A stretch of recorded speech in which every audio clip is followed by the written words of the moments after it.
on tour again now. We're in Los Angeles, specifically in Torrance, California, and I'm here meeting with my pal, Rickie Gaunt. You may know him from all kinds of motorsports racing in the past, particularly off-road.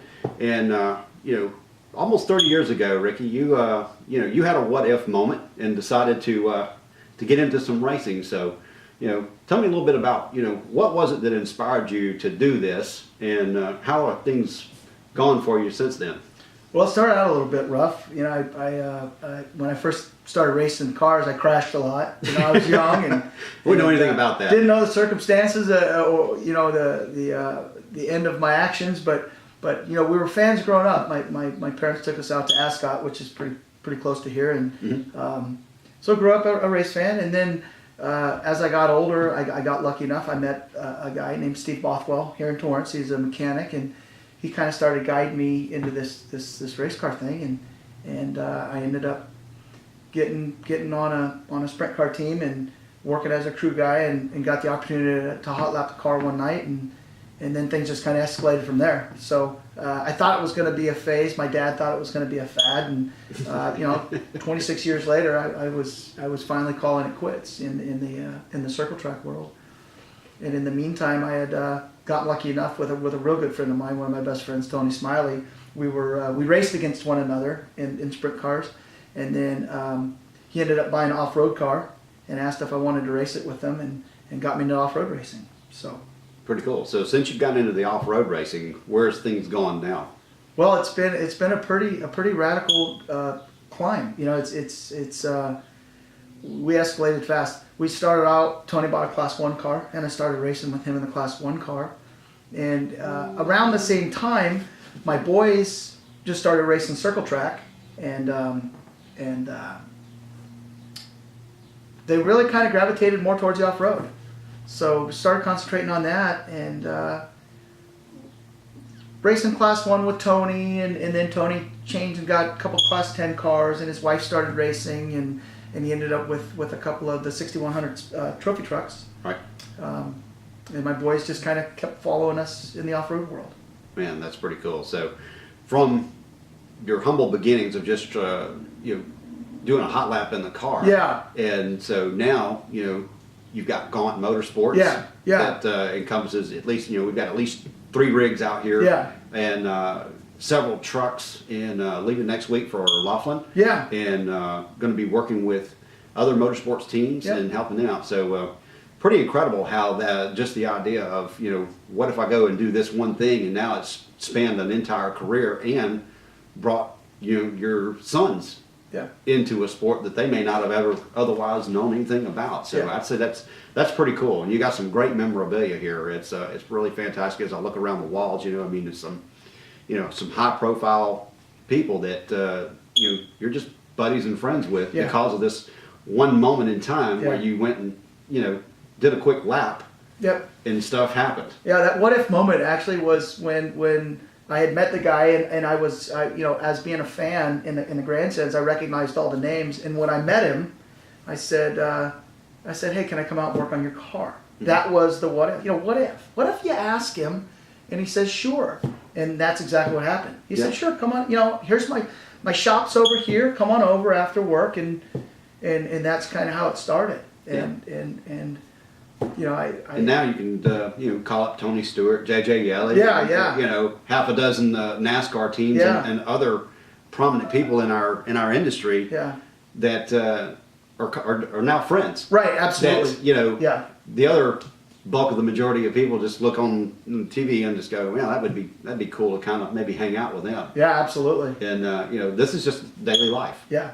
Well, it's because some of these guys, and it's funny, they get famous, and they're just my friend. I'm not really impressed, yeah, So, it's like, shut up, I'll smack you down right here on TV.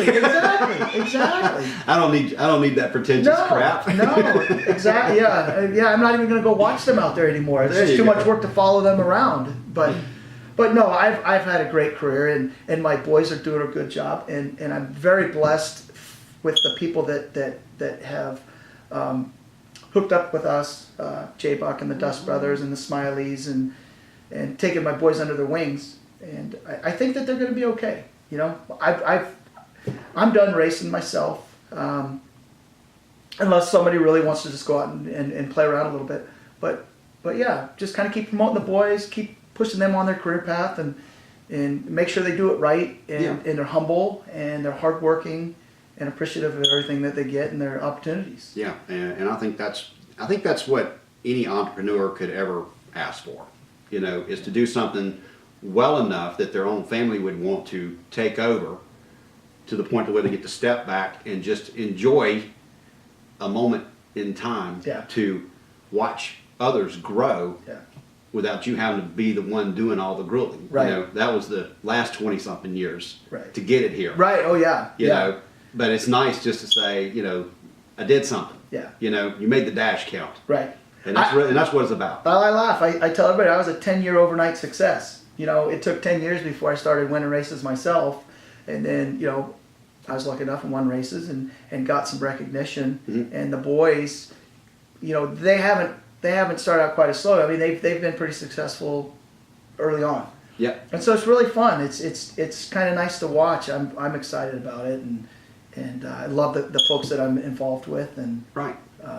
we get great help. Very very very blessed. I understand that. Well, very quickly before we run out of time, what is your website, or how would someone get in touch with you if they have any interest in possibly talking about some sponsorships or anything like that Sure. on your race team? Because obviously you're in front of a lot of people that, product is key, and Right. branding is the top of everybody's mind. Absolutely. I'm so old school that I'm not really computer savvy and not real tech savvy. My boys laugh because I had a flip phone up till just a year ago, and I didn't even start texting till then. But we have a Instagram, which is Gaunt Motorsports on Instagram, and then on Facebook we've actually got a Gaunt Motorsports Okay.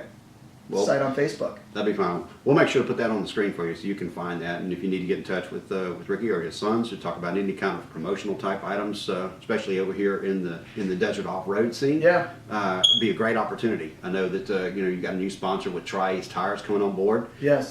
Co-developed a tire. I mean, 25 years ago, do you think that one day you're going to actually tell somebody how to build a tire to go win races because this is what you need and it's not in the market? I mean, that's just phenomenal. What if? What if, brother? Hey, I can't say anything else beyond that, man. Yeah. It's been fun. Enjoyed it, Rickie. Thank you so much for letting me come into your home and seeing your race shop and everything like that. And be sure to follow you coming up here just starting next week on tour, and obviously getting ready for the Baja 500. Yes. And hope to see you at the end of the year toward the doing that 1,000 and knocking them out. Yes, sir. So, hey, let this be inspiration to you. Don't let anybody tell you that you can't do something. Just keep at it, and don't expect it to happen overnight, as Rickie said.